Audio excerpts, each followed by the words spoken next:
So I met this lovely lady at a Denny's. I can't even remember where. I got this one so long ago. She swears to God that while she was driving down, I think she said it was I-40 in Arizona, she picked up what she said looked like a Native American guy. He was wearing traditional Native American garb from like the 1800s. So she was intrigued. She decided that, it was like 110 degrees outside. He was in a pretty, not desolate strip of highway, but a long strip of highway. He would have had to have walked for hours and hours to get to the next anything. So she, being nice, decided to pull over and ask him if he needed a ride. The guy didn't seem to speak any English, but he got in the back seat. Passenger side. She's driving down the road. She's trying to communicate with him, but he's just not responding in any way. At some point, she knows the area pretty well. She was about to drive past an area that was well known for, at one point, being a Native American land. Native American, there was a tribe there at one point. And as she's driving past it, she kind of, again, tries to start a conversation with the guy. And she points out the window and she's like, "Are your ancestors from there?" And he turns and looks out the window, rolls down the passenger window, and she looked forward for a second to make sure she was maintaining her lane, and she heard this sound that sounded like ruffling feathers, and she turns around and she notices that the guy's not there anymore, but there's a bird. She said it looked like a hawk, and it was flying parallel with the car right outside the window, and it turned and looked at her while it was kind of like just floating there. And she said she was doing like 65, 70 miles an hour, but it kept up with the car just long enough for them to lock eyes.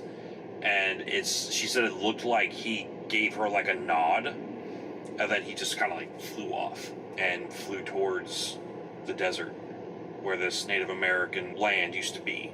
The second one I heard was, I want to say I was pretty sure it was Kentucky, it was Kentucky, because I was picking up a bourbon load at the time. I met a gentleman who swears that he kept seeing motion.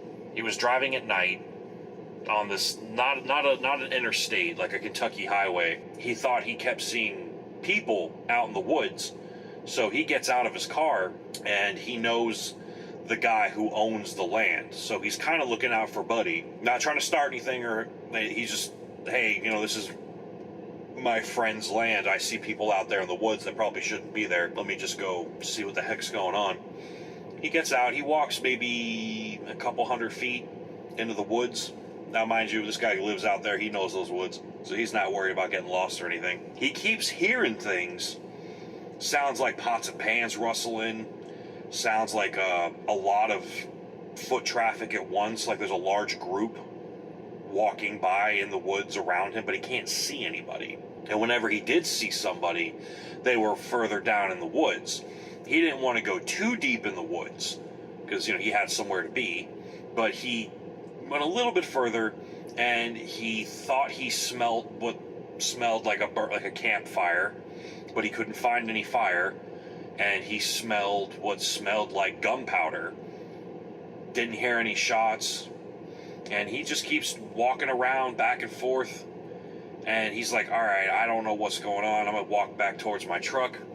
And he gets back to he gets within eye shot of his truck. He's still in the woods. And he says it looked like there were 4 or 5 guys dressed like rebel soldiers from like the Civil War, and one of them was in the bed of the truck, standing in the bed. One of them was in the front of the truck, and the other 3 were kind of just like meandering around, and they were investigating his truck, it looked like, but in a way that it looked like they had never seen anything like it. Like one guy looked like he had a stick. He thinks it was probably like a rifle, but he had a stick constantly pointed at it like it was some kind of animal that he was just waiting to shoot. and the other guys were just messing around with it. Now, the thing that creeped him out, though, was the guys were all slightly transparent. At first, he thought they were smoke. He thought his truck was smoking until he got close enough and realized they had a shape. And they all looked like they were rebel-dressed soldiers in, like, grays and tans. And as he was walking towards his truck, he yelled out, "Hey, get away from my truck." And when he did that, he said he heard what sounded like off in the distance a cannon, like a boom, like a cannon went off. And he said it looked like all 5 of the guys fell backwards and they just disappeared. He gets back in his truck and he's kind of just sitting there, kind of taking in what he just saw. And he's wondering, like, maybe I should stop hitting the sauce. He admitted to me that he was drinking while he was driving. But he said he's been drinking since he was like 12. He was one of them deep South country boys. So he's like, I know I wasn't wasted. I wasn't drunk. I don't think it was anything to do with the alcohol. About 2 years later, he was driving past that same road, that same area again, and he was actually thinking about like what happened. And while he was thinking about it, he thought he drove past a guy on the side of the road. He was distracted, so he actually got scared. He slams the brakes, and when he looks in the rearview mirror, it looked like another rebel soldier that was missing an arm was kind of just walking down the highway.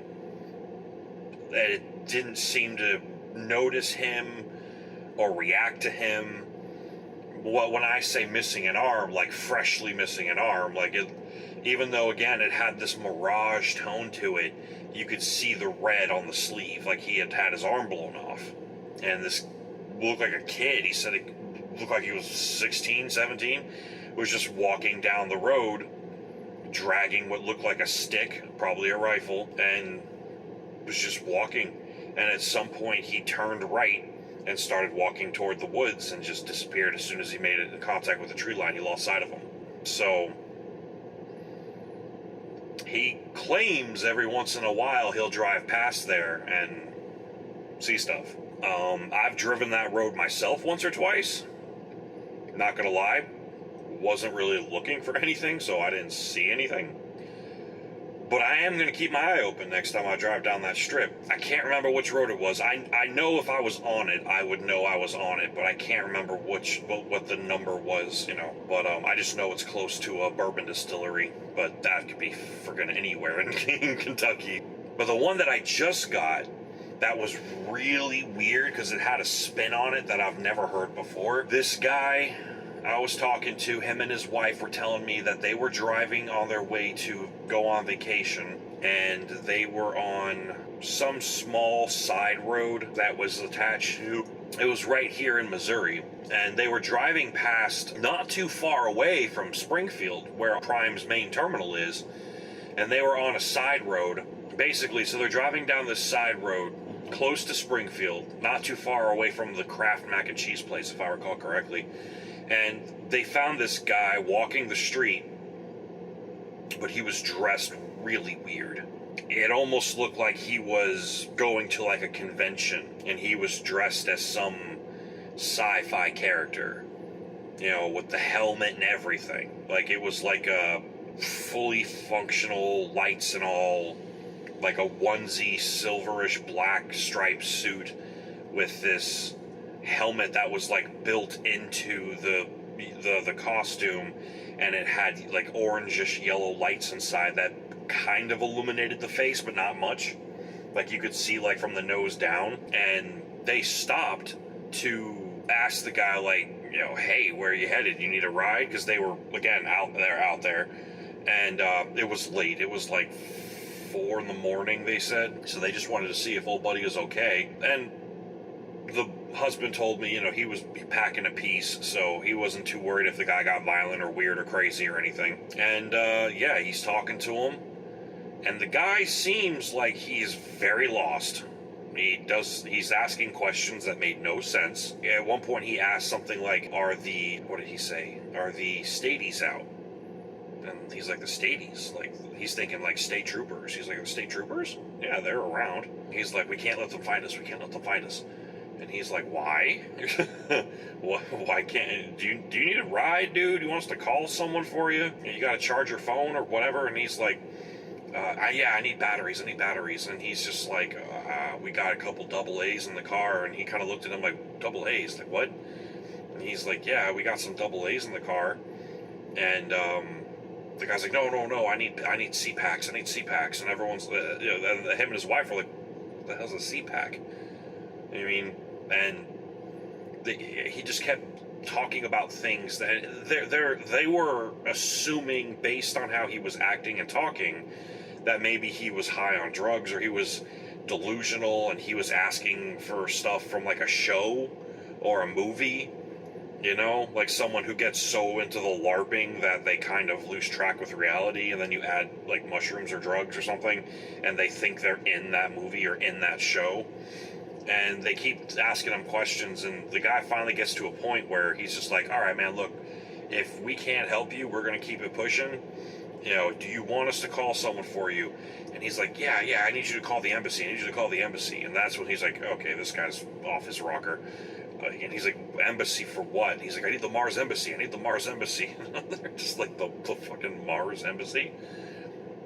Okay, homeboy's definitely lost it. But what was really strange was they go to get back in their car, and right before they get back in the car, the guy yells out, what year is it?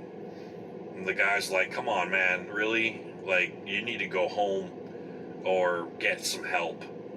And he's like, please, just tell me, what year is it? What year is it? And he's like, it's 2017. And the guy looked panicked. Again, they could only see like from the nose down, but his mouth was just kind of hanging open. And he's like, oh no, it's all wrong. I don't know. I gotta get the C-packs. I gotta get batteries. I gotta get power. I gotta get the Mars embassy. And I gotta tell them about the Stadies and this and that. And he's just like, this guy seemed like he was an absolute quack. But what really kind of freaked them out was when they got back in the car and they started to drive away, there was a really bright green flash of light, and they couldn't see the guy in the rearview mirror anymore. They hadn't driven that far. And again, this guy had like lights on him and stuff, so you could see him from relatively far away. But dude they were driving, they kind of caught a green flash out of the corner of their eye, and, you know, his wife looked in the side view mirror, he looked in the rear view mirror, and dude was just gone. Like, he couldn't have moved that fast. Not in that weird suit, from what they said. So they were like, yo, did we just almost pick up a space traveler? Or a time traveler? Or, I mean, time traveler, from what they were saying, time traveler makes more sense. But yeah, anyway, if you're listening while you're driving, please drive safe. And if you're watching this while you're driving, I hope you sit on a thumbtack. Bye-bye.